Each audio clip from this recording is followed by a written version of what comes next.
বন্যায় তলিয়ে গেছে সিলেটের বিস্তীর্ণ এলাকা, বিশেষ করে সকল রকম যোগাযোগ থেকে প্রায় বিচ্ছিন্ন সুনামগঞ্জ। তথ্য আদান প্রদানে অনেকেই বেছে নিয়েছেন সামাজিক যোগাযোগ মাধ্যমকে। মানুষের সেসব লেখা এবং পোস্টে বন্যা ভয়াবহতা তুলে ধরছেন ইবতেসাম নাসিম মৌ। মায়ের বুকে নিশ্চিন্তে ঘুমিয়ে থাকা সন্তান জানে না সামনে অথই পানি। আতঙ্কিত মা সৃষ্টিকর্তাকে ডাকেন আর পাড়ি দেন প্রায় কোমর পানির বিপদ। তলিয়ে যাওয়া সিলেট আর সুনামগঞ্জের এই ভিডিওর মতো অসংখ্য সবাক আর নির্বাক ছবি ভাসছে সামাজিক যোগাযোগ মাধ্যমে। সে কি সর্বনাশা স্রোত!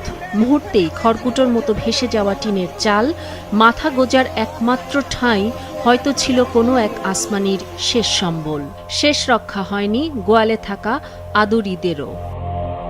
ঘোলা জলে সাঁতার কাটা সরীসৃপও হয়তো ক্লান্ত। মাটি নেই, ভেসে থাকা ডেকচি কতক্ষণ লড়তে পারবে খরস্রোতা বানের সাথে? সান্দাবাড়ির জালালাবাদ গ্রামের এই ব্রিজ হয়তো এতক্ষণে শুধুই অতীত। সামাজিক যোগাযোগ মাধ্যমে যখন সে বর্তমান, তখন তাকে উপড়ে ফেলবে বলে চোখ রাঙাচ্ছিল বেয়ারা জোয়ার। তবুও বুক চিতিয়ে থাকা লোহা কংক্রিট পার করছিল গন্তব্যে ফিরতে চাওয়া মানুষকে। স্বজনের খোঁজ মিলছে না, বিচ্ছিন্ন বিদ্যুৎ সংযোগ, খাওয়া নেই, নেই পানি। এর মধ্যেই কেউ কেউ নেমেছে সংবাদ সংগ্রহ প্রচারের নেশায়। এই জায়গাটা মূলত ব্লকের কারণে ঠিক আছে। এখানে আজ হয়তো প্রার্থনা হবে না, মুসল্লি শূন্য মসজিদে মাইক আছে, নেই আজানের ডাক। কারো বাসায় বা বারান্দায় বানভাসী মানুষের আগামী মুহূর্ত দোল খাচ্ছে অনিশ্চিত ঘড়ির পেন্ডুলামে। সব ডুবেছে, বাকি নেই আর কিছু হারানোর। চারদিকে এত পানি, তবু সে অস্পৃশ্য। মেটে না তৃষ্ণা, সারিবদ্ধ দীর্ঘ লাইন এরই মধ্যে হয়তো হয়েছে আরও দীর্ঘ।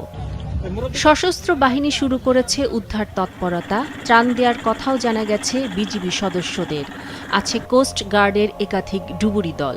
পাশাপাশি স্ব-উদ্যোগে দুর্গতদের পাশে এগিয়ে আসার আহ্বানেও সরব সামাজিক মাধ্যম। তবে এই আহ্বানে কটাক্ষ করতে ছাড়ছেন না অনেকে।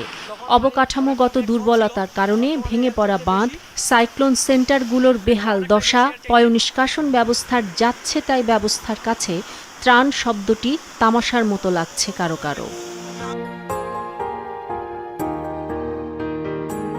এরপরও থেমে থাকলে কি হয়? অপেক্ষায় থাকা মুখ কিংবা একচিলতে হাসির পাশে দাঁড়ানোর ইতিহাসের নামই তো বাংলাদেশ। ইবতেসাম নাসিম মৌ, মাছরাঙা সংবাদ, ঢাকা।